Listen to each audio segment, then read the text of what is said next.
And I am now very excited to introduce our presenter. Dr. Latish Reed has a career that spans over 2 decades as a college admissions counselor, teacher, teacher leader, school administrator, assistant professor of leadership and an organizational equity leader. She served as the inaugural equity administrator in a large school district where she led equity policy development and professional learning to support district-wide improvement. Beyond education, she has shared her expertise with corporate, healthcare, and government professionals, consulting on critical equity issues to foster inclusive environments across sectors. And now, without further ado, Latish, please take it away. Good afternoon or evening or morning. I saw someone where it was 6 a.m. I am so honored that you would wake up to hang out with me for an hour. I want to thank the Corwin Press team. They have been amazing. Melissa has been amazing. They have just made my dreams come true. So if you're thinking about writing a book, you might want to submit a proposal to Corwin. So I want to get right into it because we have so little time and your time is valuable. So let's just dive right in. Okay, so as Melissa mentioned, I started as the equity specialist in a district in 2016. And in 2017, a group that I had assembled called the Equity Commission was very instrumental in us passing a district-wide equity policy. It was passed by the board unanimously. And this is a real picture of the cake that we had the next day to celebrate that. So we passed the policy, so we had equity, right? Well, passing a policy does not just guarantee equitable practices. That's where the real work begins. Policies and procedures don't change practice, but people do. The complexities of equity grew from the work that I had been doing in districts as a school administrator, a teacher, and a district leader in equity. And basically, this stuff starts with policy, but it really takes the intentional and courageous acts of individuals to bring this work to life. And today, what I'm going to do is share one of the key reflection tools from the complexities of equity. Now, before we begin, of course, we do have to talk about the context of which we are working in. I promise you, I started thinking about conceptualizing this book in 2017 when I was doing that work. I had no idea that this is where we would be today. But what we know is there are a number of executive orders that have come down the pike, and it does seem that almost daily they are still coming.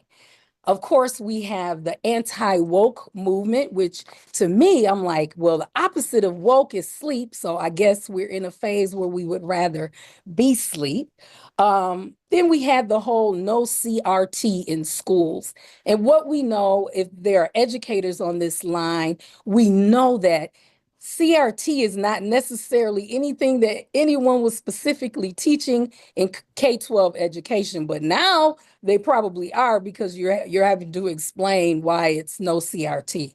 But CRT has been erased from K-12 curriculum. We are dealing with a bunch of book bans, books that I probably wanted to read when I was in high school are back on the book ban list. In some states, AP Black History is being banned. AP Black History is being banned. A lot of the work that was done in the 60s to provide equal opportunity and equity for groups that had not had the opportunity and access, that's being rolled back under the guise of no DEI. The whole Department of Education being shut down, rolled back reconfigured.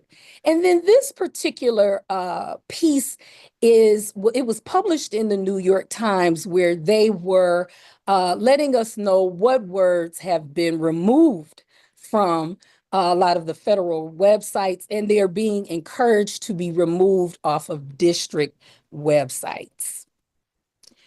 So there we have it. In today's climate, the rolling back of equitable opportunities for people. And basically, this particular reflective tool has been developed to help you think about how you can drive equitable outcomes or justice for all, as we say our country has been born from, or how some things that you're doing or that are happening in your context could be blocking those equitable outcomes.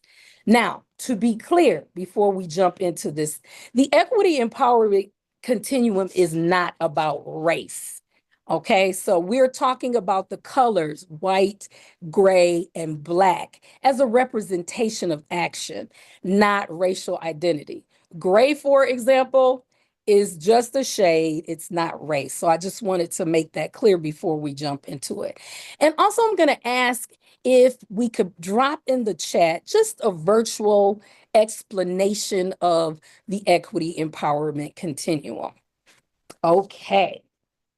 So first, in the white phase, there is this avoidance of doing the right thing or doing things that would provide more equity. All right. And so sometimes we literally know the solutions to problems, but we just don't do anything.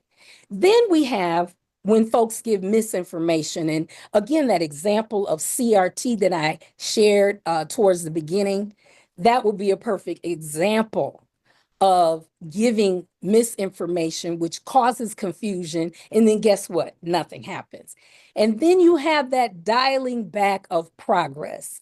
As we know in this country, there have always been a struggle for equality, and that's racial, that is our disability community, that is our LGBTQIA plus community, and there have been advances that have been made, but then there is the rolling back of that. So that's the white phase. Moving on to the light gray phase, and that's where you have performative actions, or people are being performative allies. So for example, we might have in our mission statement that we are about equity and we believe in justice and access for all of our students and the staff members, but then in actuality, there's nothing being done, but we have the statement. Or on a personal note, sometimes people, they get to be social media activists and they post certain things, but in their real life, they probably wouldn't even have the conversation with a family member about any of the stuff that they're thinking about. Then you have the over-analysis identifier, and that is where we get a committee to look at something that we already know about. And then we study it and we study it. Before you know it, it is May and we haven't done anything. Then you have the infamous kicking the can down the road. What we have there is we're going to outweight this leader because we know when that leader comes, a new leader comes, everything will change. Or, the budget might change and we can't make those changes, but it's like this ongoing kicking the can down the road. Now, we have the dark gray phase. In this phase, I think this is where you could probably make the most progress, right? You could do most things that are within the bureaucracy or the organizations, the schools that we work in, but we're pushing the boundaries and making some things happen. In the book, I have another framework called the ICE-T framework, and that stands for identity, context, and the experiences that you have as a result of that, and then timing. And what I know now that I didn't know when I was writing this book, timing is going to be crucial in how you strategically move forward. We're at a time where there's heightened resistance. So we have to think about how we move forward. Then you have maximizing your spheres of influence and control. I know that you are passionate about what you are doing and you want to make sure that access is available, opportunities for all of the folks that you're serving. However, you cannot do all of the things. You can't do it. You just can't. And I thought I could, but I couldn't.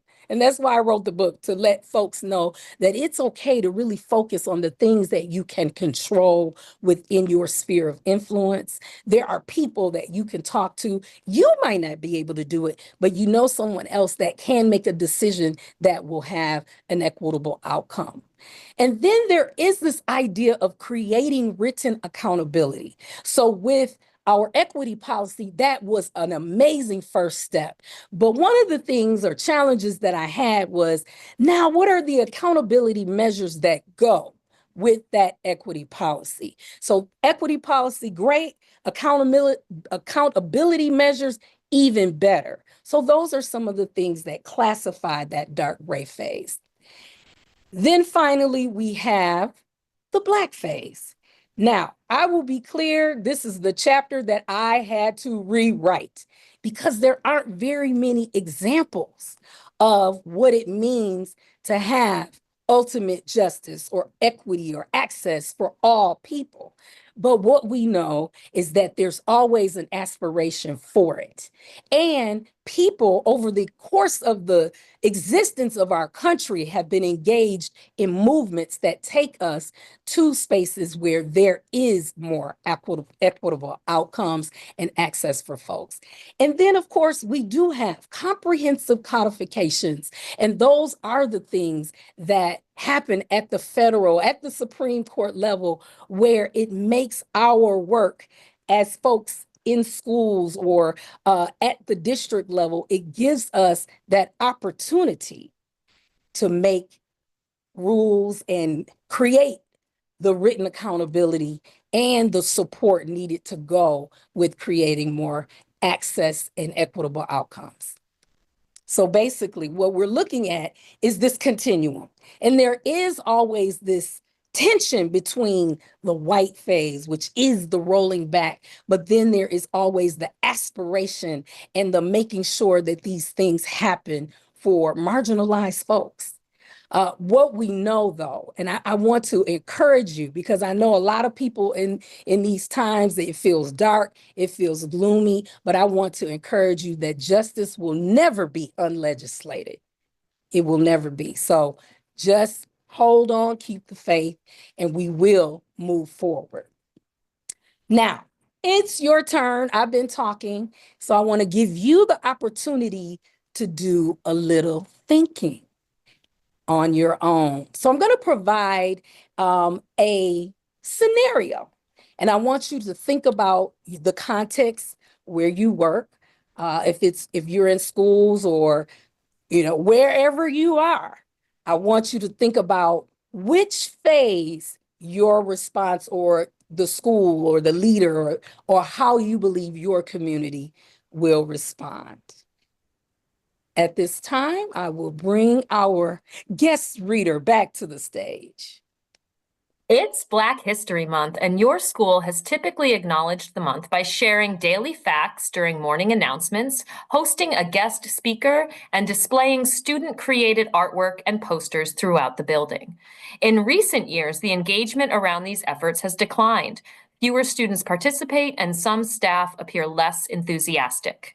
This year, during a planning meeting, the school leadership team shares that Black History Month may not be formally acknowledged due to concerns raised by a few staff members about why other racial or ethnic groups haven't received the same level of attention.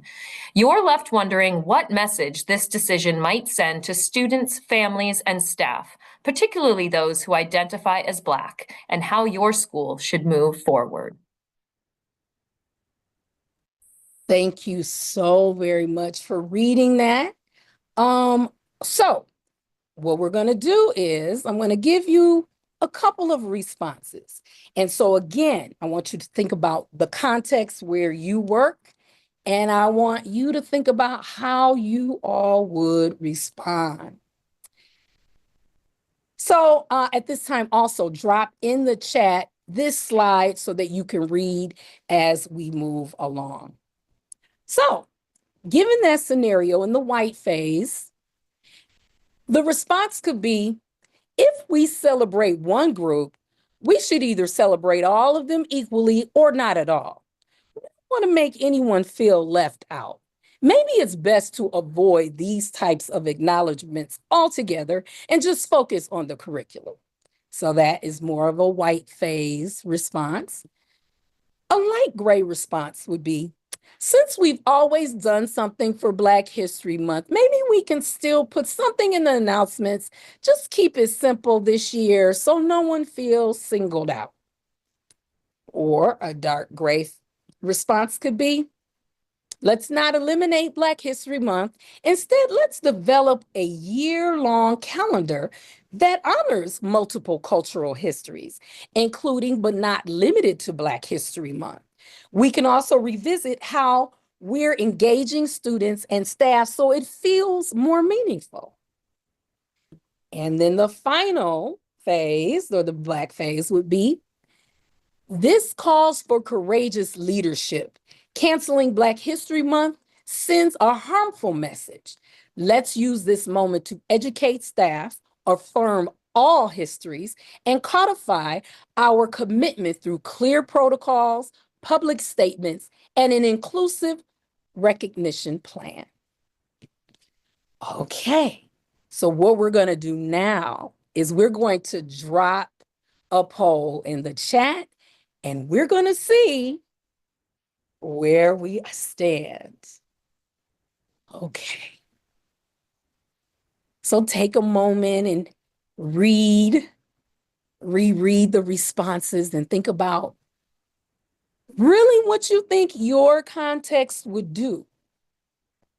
We have about 66 participants on the call. So we're waiting. We have about a little under half. We're getting to half, or 53. I want as many of you to participate as possible so we can see.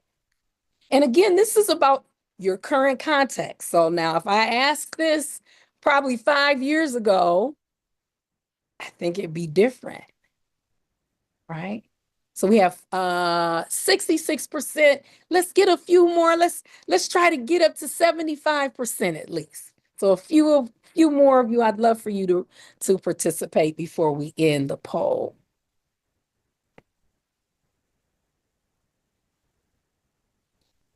%. Oh, somebody took their response back. Oh no. 73%. Okay. Okay, I guess that'll be good enough.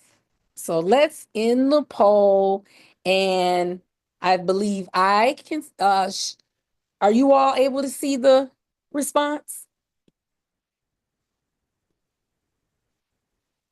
Is everyone seeing the response?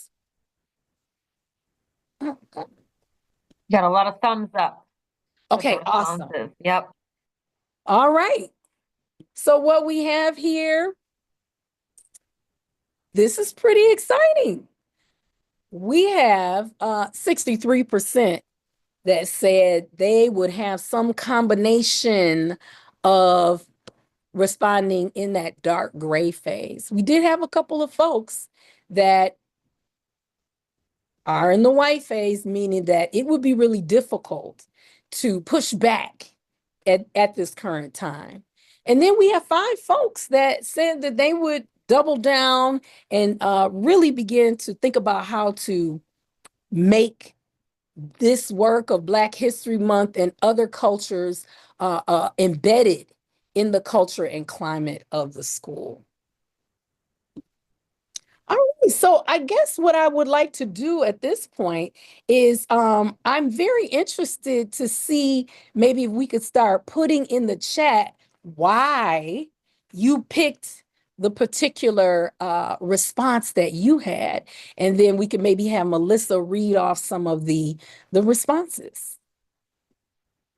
So for those people that said that their response would have been probably white. You may or may not want to share, but just a little blurb as to where you feel your school is. And we had a lot of light gray folks too. 22% responded in the light gray. Let's see. So we had someone, Federico is from Bolivia, and there's a large Afro-Bolivian community. We don't have a particular month to commemorate this. Instead, we teach Black history and Native American history with regular social studies classes. Question during this time, because there are some things that are happening in the United States, but things are happening globally where I'm not sure if in Bolivia would there be pushback around maintaining that. Let's see. I'm seeing some other comments in the chat here. Cindy makes a point that the dark gray would quickly change to white if money, parentheses, federal dollars, is at stake. Shout out Cindy. That's my one of my colleagues from when the consulting collaborative I'm in. Thanks for coming, Cindy. Okay. You want me to Yes. keep reading more? Yeah, Money. okay. Money, So dollars Chloe, and cents. yes. Chloe runs an art club, and at least one project each month is focused on a different culture. Kira chose dark gray because it was a conversation that she had in a meeting in April. Nicole reports that her school started in the last 5 years or so to increase our cultural awareness and celebrate various cultures through our weekly SEL programming. That's interesting. We have a dark gray phase from Angelique because we have a diverse international student population and we integrate all cultures within the school throughout the year. Coletta, my school has been working closely with our equity committee for the last 5 years. As a school, we have made some progress. Tamara chose dark gray because her school and district recognizes multiple groups and all should be celebrated. Miranda, dark gray. This phase can reflect the climate of the school as a whole, allowing all students to feel appreciated and heard. Debbie chose dark gray because that is the way to begin and then stretch out to the black phase. Nisha, I chose dark gray. My school is open to the idea of continual empowerment and acculturation. We believe in affirming all as well. We live together daily. We should learn to celebrate each other. I can't quite keep up with these comments. Cecilia reports our current curriculum incorporates a variety of culturally responsive teaching. My campus makes it a purpose to ensure we have an inclusive and diverse environment. Culture is also at the top of my personal priorities. Well, one of the things I would say is I am encouraged today because again, during this particular time, so many people are discouraged. In where I am in Wisconsin, there are folks that had equity leaders in their districts and they are writing them out of the budget. We have a lot of people shifting. I am going to tell you that as someone that has been a diversity, equity, and inclusion leader, I don't necessarily see as many people reaching out. What I will say is this too. We should stop saying DEI because it's a buzz thing. We need to make people say diversity, equity, and inclusion. You have to say, I'm against diversity, equity, and inclusion. That sounds a lot different than I'm just against all this DEI stuff. No, say it with your chest. I'm against diversity, equity, and inclusion. It changes, it shifts a bit. And I think people would be a little less forthcoming and forthright with saying that they're against those particular values. Okay. So yes, in Wisconsin schools, to although it's better in Dane County. Yes, so here in the great state of Wisconsin, we are navigating some of the resistance. Okay, so what I would say is this. This is another framework or uh, particular reflection tool that I have in the book. Um, this is not anything that I created. I do provide some references for it in the book, but it is important as you move forward in this work that you make sure that you focus on the things that are within your control. We think equity, and it just sounds like this thing way out there, something that we can't achieve or something that can't be attained. But I spent a lot of time with my colleagues in professional learning about what the difference was between equity and equality. But then also, I did have special folks that brought me into their department because they were really serious about this work. And what they did was they thought about this is what we do on a regular basis. How can we make changes and shifts within our program to better serve our students, our families, the community that we are charged to serve with? So, what can you control? What's within your control? But then, as I mentioned before, there are things that you can't control, but you have someone's ear.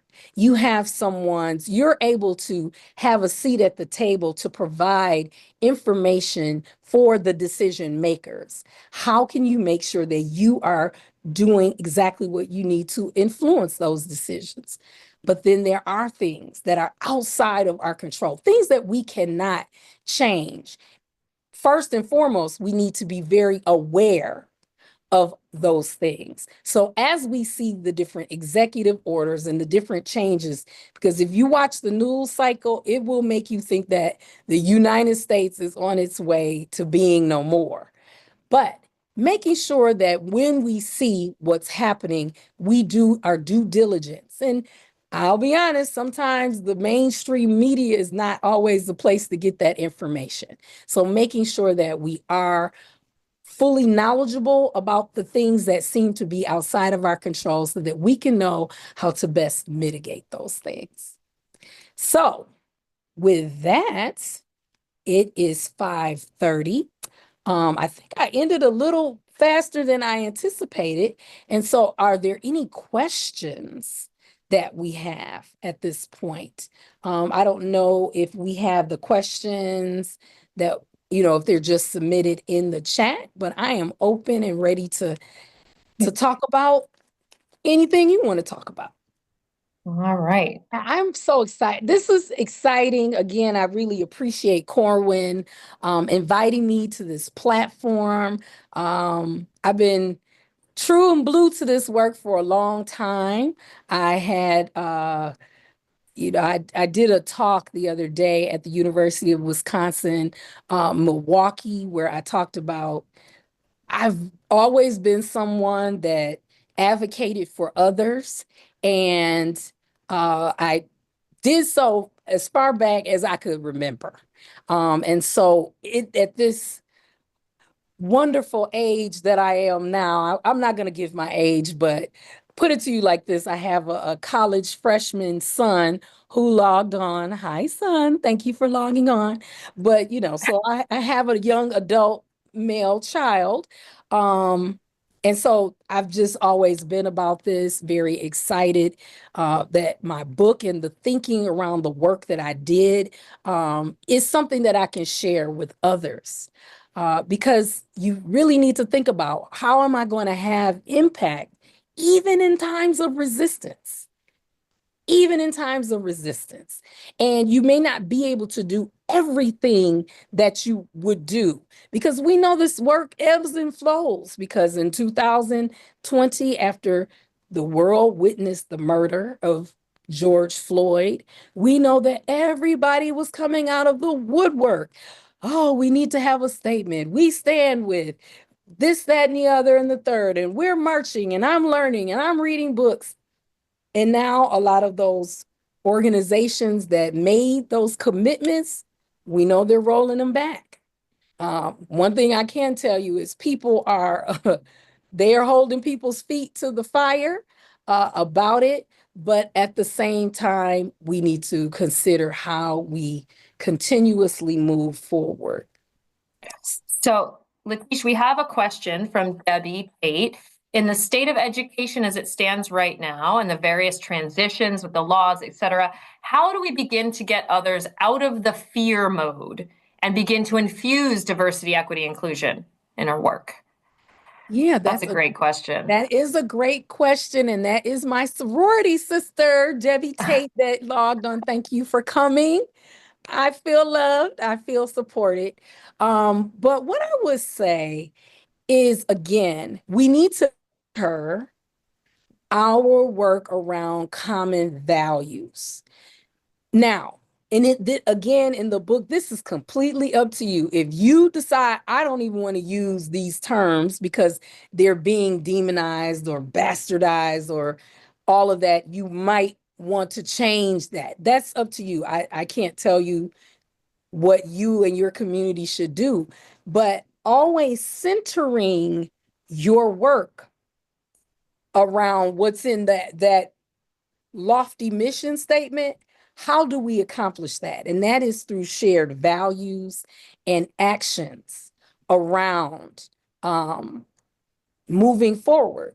And so thinking what is a strong culture and climate and outreach to parents and making sure that students have what they need, because that is the definition of what diversity, equity, and inclusion is. Making sure that you center your discussions around the values that your school, your district holds to be important. Thank you. Okay, so we have a couple more questions that came in. Since you just mentioned families, I want to bring up Cecilio's question. How do you ensure that families have authentic opportunities to influence decisions, not just provide feedback? What role should they play? Thoughts Well, about that?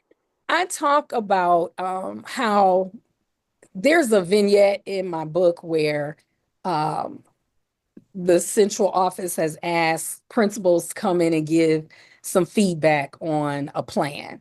But sometimes, literally, and I'm just being honest, we know that the plan is already made and people are brought in to rubber stamp the plan.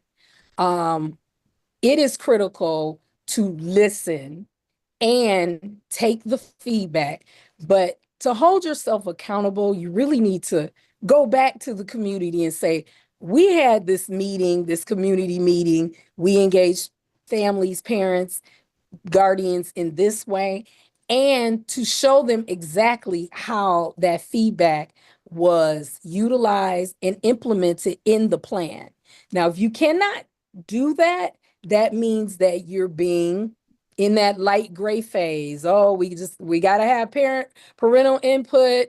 We'll have these meetings, we'll collect some papers, we'll give them a form, but we're still doing the same thing. It is crucial that you not only take the feedback, but then you come back to the community and say, we had this meeting, we took this, and this is how we implemented your feedback. And if the feedback couldn't be implemented to the extent that the community would like, then you need to provide a rationale as to why. Thank you. We have a question from Tanisha about the idea of a sphere of influence. How do I navigate the idea of the sphere of influence? I find myself working so very hard, hours at a time, to provide creative and innovative ways to bring justice and equity to life in my school district. It has become my passion and my calling, but I also recognize that sometimes I can go too far. How do I make this make sense in practice?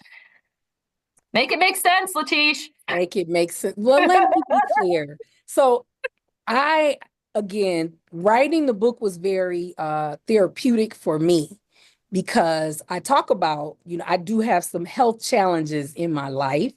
And I was burning myself out, like ended up in the hospital, really struggling with my emotional and spiritual and mental well-being. And so making sure that you take care of yourself. Because if you are not well, you're not going to be able to do the work. And guess what? Someone will move into your classroom, your position. They will pick up, and they may not pick up where you left off in your pursuit of equity and justice for all students. So chapter 7 in the book is all about checking in and making sure that you are okay individually and then also as a team. Because sometimes there are times where folks that you have to step back and take care of yourself. So that is crucial. It's interesting. I saw something on TikTok. Yes, I'm on TikTok. I'm on TikTok. But I saw something where they're using the term Black fatigue in the wrong way. So some folks are using it as we're tired of hearing about Black struggle, but the term was created to describe how Black people typically feel navigating microaggressions and like a bunch of, pushing forward, not having voices being heard. But again, that Black fatigue, or it could be social justice fatigue, whatever mission you're pushing for, it can weigh you down. It can wear you down to a place where it impacts you physically, mentally, spiritually, emotionally. And so it is important for you to take the time to recoup. There's a book, it's called Rest is Resistance. So it's basically telling you that it is a form of resistance to be well, to experience joy. That is your right to honor yourself in whatever you do. So please take care of yourself. So I have a question. So there were a number of people who responded to this scenario they're in the white or the light gray phase. Do you have advice for people if they feel like in their context in their schools that they're in a light gray or a white phase and they want to move things forward to the dark gray phase? What can they do? So I would say in the book, there is the iced tea framework where you are looking at how your particular identity is present in the particular space that you're trying to move forward in, right? Mhm. Thinking about the context, yes, there might be a lot of resistance, and how are people experiencing that because of the timing? So you have to really think about, okay, I might not be able to lead a professional development now about equity, or talking about best ways to be culturally responsive to various racial groups or religious groups, or whatever it is that you have been typically used to talking about. But you might really try to find other people that feel the same as you and make sure that you are able to have conversations with those that are willing to listen. There's a scholar, Bettina Love. I don't know who may be familiar with her, but I've had the opportunity to read her book, as well as I read the first book, haven't gotten to the second book. It's on the shelf with all the other ones that I need to read. But she talked about there being like 3 groups of people, right? So you have these people that are the equity warriors, the social justice, that's what they're about. They may have one area that they're more invested in. But then again, they understand that this is critical. It's crucial that we move forward. Then you have way on that other side, resistance. They don't care what you say, it's a no. And particularly in the climate that we're in, people are really emboldened to tell you, no, we're not doing that, because the federal government says it's illegal. That's what they're saying anyway. But there is a major group in the middle. And those are the people that you should be working with, talking to. You are not supposed to be pushing, engaging the people on that far other side because it's likely that they may not change. But there are lots of people in the middle that are confused, that don't necessarily understand, what's going on. They need more information, and there is an opportunity to move in that way. So again, because of the timing and what's happening in the context and, how you feel about what you're willing to risk. We know that people in our history, in our current context, they lose their life for saying and doing certain things. Now, I'm not you, you're not me. So we all have to think about, what am I willing to risk to do this work? We love to hear John Lewis's quote, get into good trouble. What good trouble are you willing to get into? Love that. Thank you.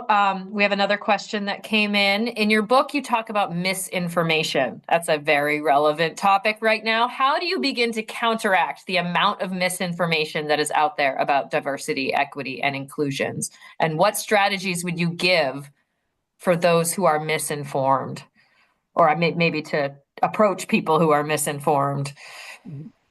So I would say too, just in, Dr. Love's example of, there being hardcore folks that are really pressing forward towards equitable outcomes and those that are really dead set against it.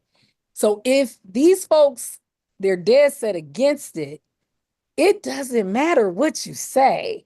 They're going to believe what they want to believe. Like I'm on social media and I have a slide too. I need you all to follow me on social media. I got to get my numbers up. I need 10,000 followers or something like that. I don't know what it is, but I need some followers on social media. But anyway, when you look at social media, there are those algorithms. So the people that believe what you believe, you find them. So it's like an echo chamber. So people believe what they believe. Um, there are certain TV programs or stations that people listen to, and there are those stories. So it's difficult when we have those echo chambers. So, what can you do to dispel misinformation? So, again, this idea when someone says, "Oh, we're not doing CRT," we were never doing CRT. I tell the story in the book. I had amazing colleagues when I was working at Milwaukee Public Schools. And there were two teacher leaders. One is now a professor, and the other is a coordinator of the Black and Latino Male Achievement Department. And when I got to MPS, they were like, yes, we're doing CRT. And I got a PhD from Madison. And yes, I know what CRT is. Literally, I took a class with Gloria Latson Billings, who is one of the think leaders of CRT in education. And I saw someone put in the chat, yes, CRT is more of a legal theory that has been used to describe things. But I took a class with Gloria Latson Billings, and they kept saying CRT. Do you know they were talking about culturally relevant teaching? CRT, culturally relevant teaching. And so I promise you, we had the biggest laugh when I realized that they were talking about culturally relevant teaching, and I had critical race theory in my mind. So again, just dispelling those incorrect comments and representation of things is probably all we can do at this time, and making sure that people have the information that they need. Making sure that you have resources to share, because people know that you might be a more inclined towards being an equity leader, and so making sure that you do have those resources readily available. Oh, I have an article on this, or yes, I read this article, or, here's a YouTube video that you might want to take a look at. So just making sure that you have that information on deck for those people in the middle that really, really do care about what happens to all students. Oh, okay, another question just came in. How do you answer scholars who may have questions in your classroom about diversity, equity, and inclusion? Again, I would do it in age appropriate ways.